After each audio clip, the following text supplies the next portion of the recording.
hopium is at its zenith. Every fan base just about thinks that their picks are the greatest picks. Every single one of them is a star. I got to fill this role. Everyone's got it penciled in with all the projections. And really, that's not going to be true. It's very clear that. But the AFC East, I thought the AFC East, all 4 teams did stuff to get their teams better. I do think some did better than others. I think that some did attack their weaknesses better than others. But overall, all 4 teams added some quality players. Now, I cover mostly Dolphins and Bills, and most Bills fans thinks that, they're going to be in first place and take the division again.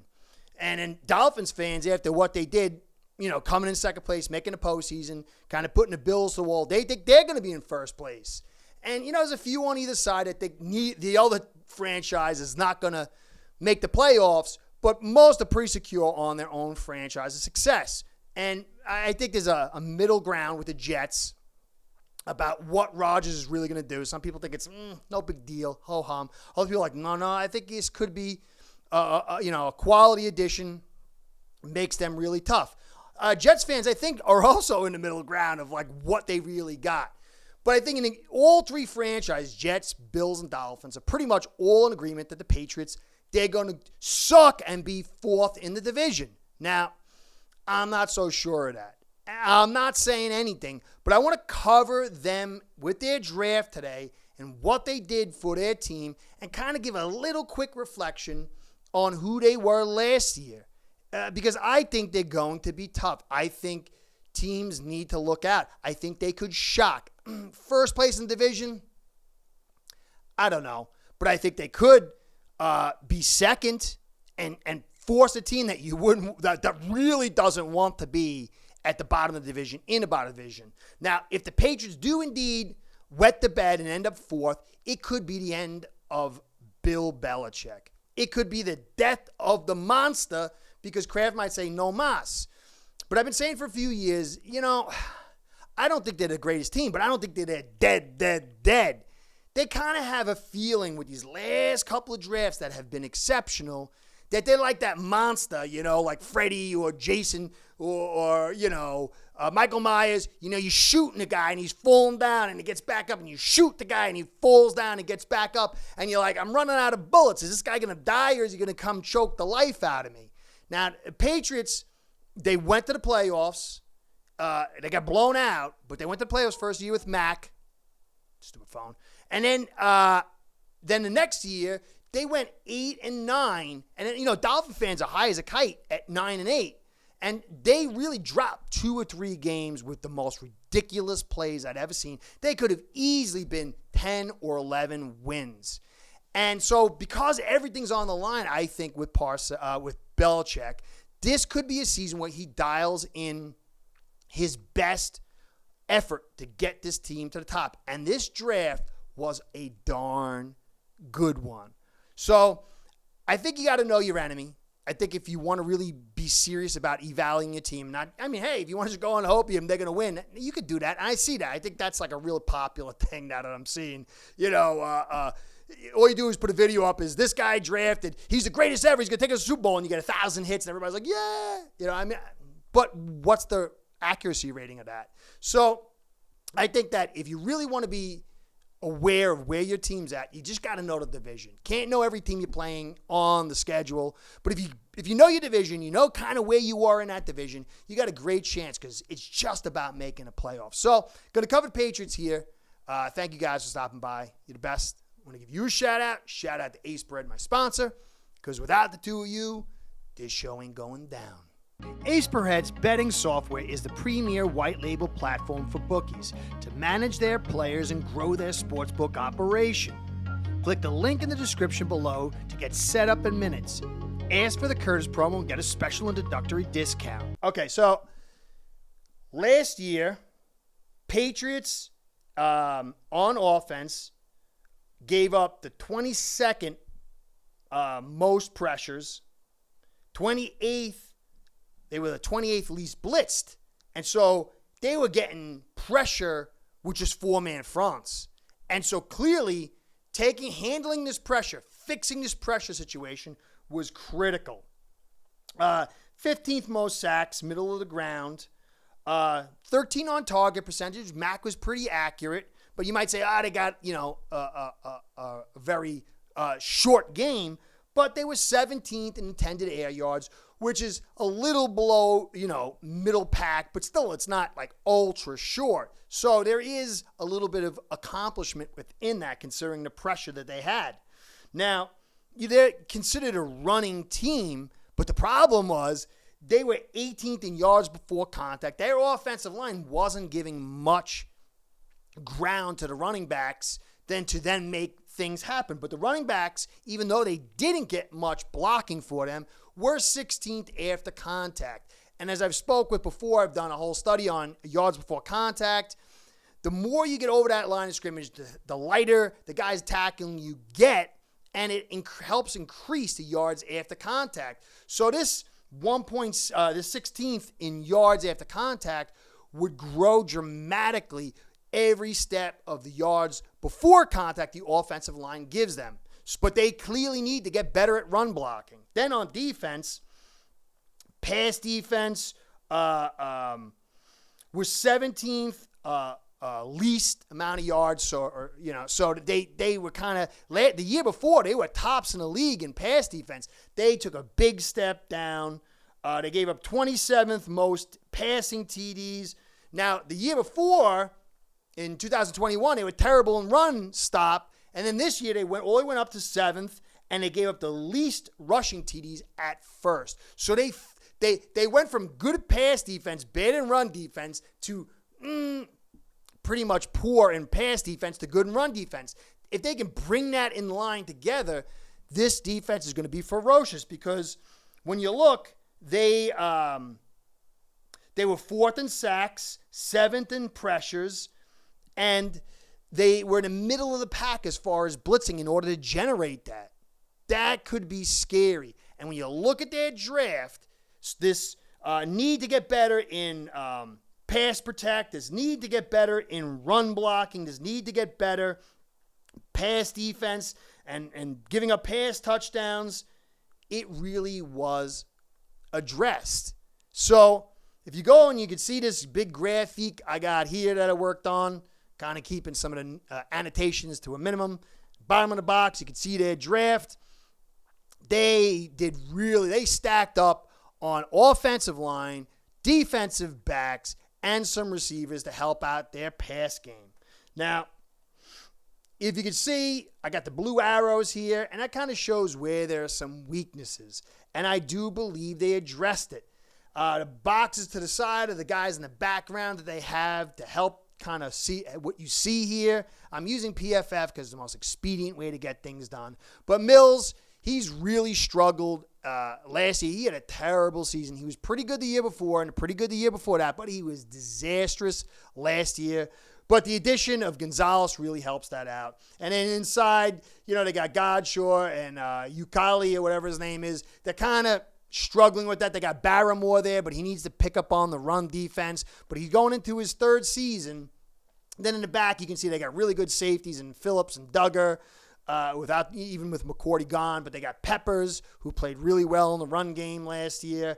And then receiving, they have some shortcomings maybe in Bourne. They picked up Schuster, Juju, and they got Parker. Both those guys are quality receivers, but they got Thornton in the background. They picked some guys up. We'll get into that. Now, the tackle spot was a big issue for him last year.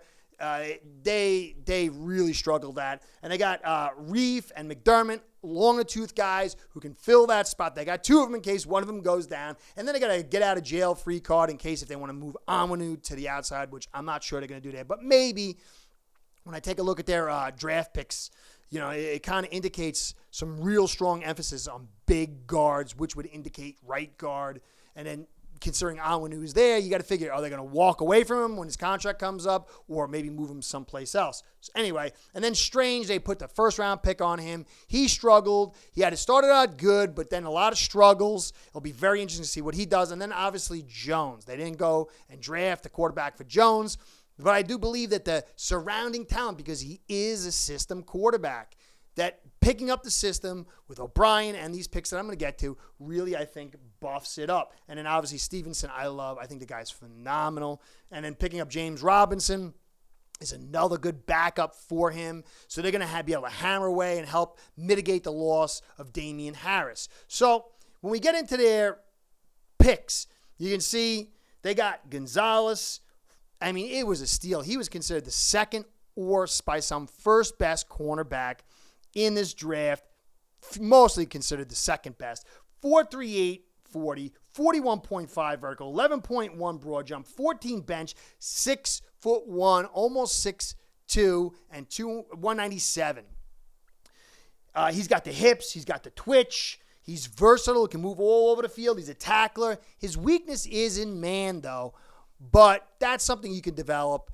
But this kid can play all over the place, and you could see with additions. You got Jack Jones and I can't remember the other guy's Jones' name.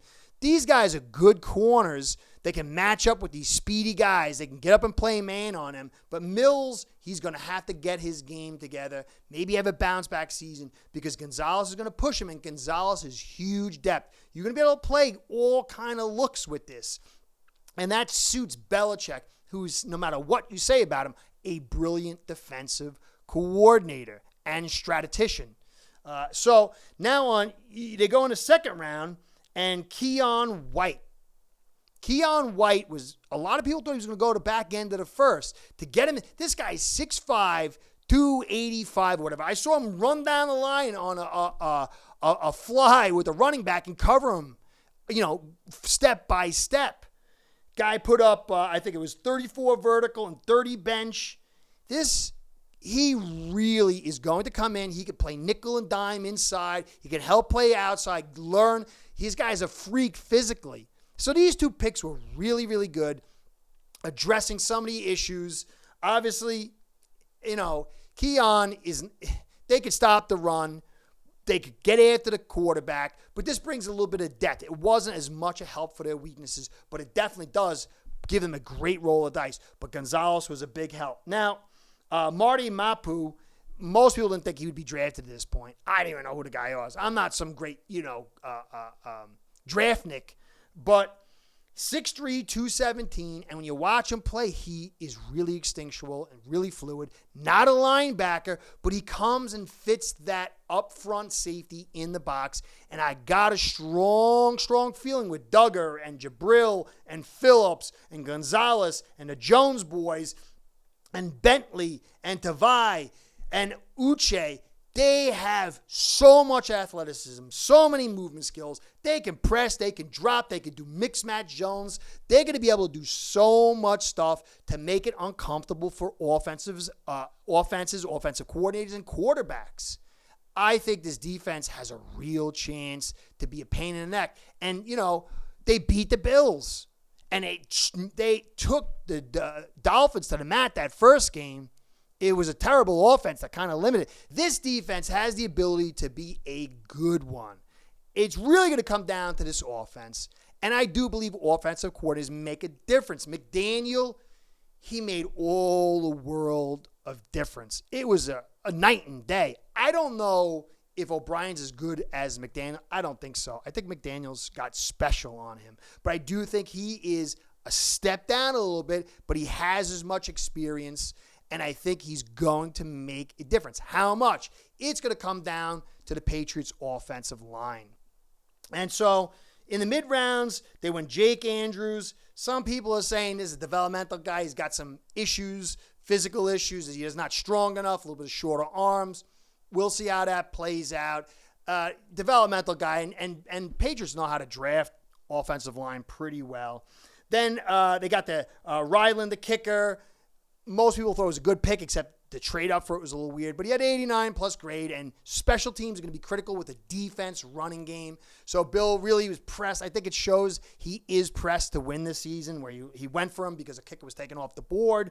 But then City Sal and Antonio Mafi in the 4th and 5th round. Both these guys are guys that one of these guys could turn out to be a darn good player. Both big. City Sal, 3,500 snaps. big, athletic. He's better at gap run blocking than zone, so I think he's going to need a little developmental time. 6'5", 323. Mafi, 6'4", 339, 8.3 run blocking grade.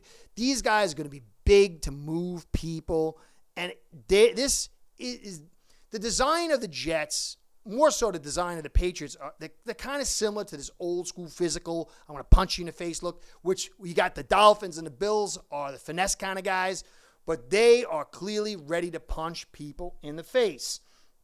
Now, they went to, in the 6th round, they got Bookie. He was projected to be number 1 receiver going into the draft, going into last season, but he had off-the-field problems, poor combine, didn't produce the way he wanted, but this guy's got potential. And, at this stage, rolling dice like that, that's not bad.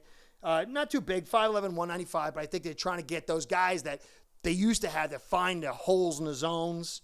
And then they got Barringer, the punter, another special teams guy. And then Demario Douglas, small receiver, but he can catch 5'8", 183, but he only dropped 4 out of 80 balls. So it's a steady Eddie guy to kind of fill in for this receiving group. Now, they got Amir Speed, cornerback, 6'3", 209. Isaiah Bolin, cornerback, 6'2", 203. He played under Dion. He got a PFF grade of 74.7. These are 2 big guys. Again, I think you're going to see a very athletic look to the Patriots. I think they're dialing in to handle this pass game with Rodgers and Allen and Tua. And I think they're just really focusing on getting this division, getting ownership of this division, and they want an athletic, pass-defending defense. And I really wonder what these 2 guys can do. Bill is poor at receivers, but he's done a real good job at cornerbacks and a real good job at offensive line. If they can get this draft to be even on par with the last 2 drafts, and they can stop making these stupid dropping the ball, the running back tossing the football when they come down to the end of the game and throwing some stupid pick in the end zone or whatever this crazy stuff they did, and they can be the team that we've seen in the past where they're steady Eddie and let other teams beat them and be physical and play good defense. I think this team could be a good one. I don't think they can take first in division. I think that their cap is second in the division, although anything is possible. But it would be disastrous for the Jets, Bills, or Dolphins. Because if they're in second, that means one of these other teams are in fourth. Even if they get into third place, one of these 3 other teams are in fourth, and that is utter disaster. And I think the Patriots did an excellent job the last 3 drafts, and I think teams should be a little wary. I think the stories of my demise are greatly exaggerated. This is the year that the Bill Belichick monster goes into the ground and the movie ends and we can all go like this, or it's the year he gets up and strangles somebody. And I think Jets, Bills, and Dolphins should be a little concerned about what this team can do, because I don't think they're dead yet. But let's hope they are. Anyway, good luck, Bills, for any Patriots fans that are still here or showed up. I don't really get too many of them, but I do say good luck. And good luck to all the AFC East. I'm going to cover the Jets next and then do a roundup of the AFC East. So, guys, have respect for all these AFC East teams because I do believe they're going to be tough. And I think some fan base is going to be really shocked at how this thing plays out. So, Curtis saying thanks for staying to the end. Doing my live tonight. So, catch you there.